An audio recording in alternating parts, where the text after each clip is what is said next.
We want to make it happen, but it's not going to be an easy, smooth road. It's going to be challenging. And a lot of people will tell you, you know, what you're doing, you shouldn't be studying, you shouldn't be doing this. People will say to you. And so one of my experiences was when I was studying, someone said to me, oh, you shouldn't be studying building designer, you should be doing something else. So I didn't take it, even though it was a lecturer, someone that, you know, you look up to it. So how do you go through those challenges and you move from it? Someone that meant to teach you, telling you to do what you're doing. I'm so proud of to be a woman, regardless what I have to face every day or, you know, every year. Feminism was something that I was going to do, and it was something that I was going to write about and educate people about.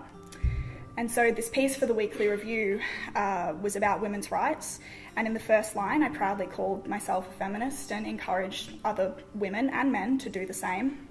I want young people to go out into a world where they do get equal pay, where they will be paid an equal wage, where they won't have a glass ceiling that stops them from achieving their goals. I want young people to be able to express themselves freely and reclaim ownership of their bodies. And through my writing, I am creating a level of awareness. I am a teacher in that sense, introducing people to a movement that will not only benefit them, but regardless of their gender or sexual orientation, but it's going to make the world a better place. You know, I'm going to take this as a bit of a challenge, and it was the best thing that I did in my life because it actually set me up for life. So I could have backed away from that, and I could have thought, this is too big. I made mistakes, but I learnt from those mistakes. So I suppose my word of advice is just always look for that opportunity and really think through what it could mean to you and where it could take you. Can be made, and I think it's our responsibility to not curb our behaviour and not strive to what we want to be. Some people want it to happen, some wish it to happen, and others make it happen. Let's leave today and make sure that we're one of those people. You have to be incredibly resilient.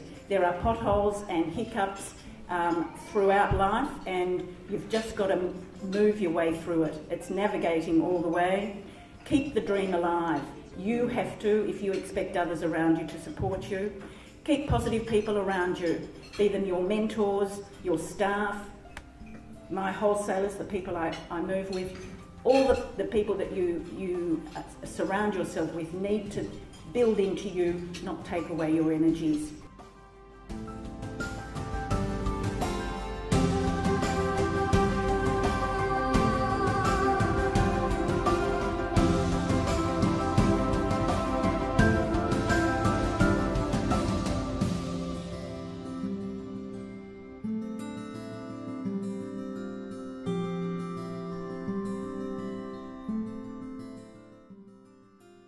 And domestic violence, especially in Australia at the moment, it's an epidemic. I think last year we were averaging at about 1 woman a week has been killed in our communities. To combat it and shift the question from, there's always the question of why didn't she leave, and we need to shift that question to why does he commit violence.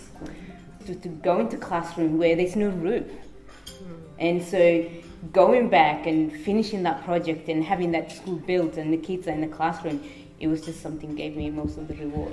You can often feel totally powerless to these huge problems that exist out of the world, out of Australia, but certainly within Australia.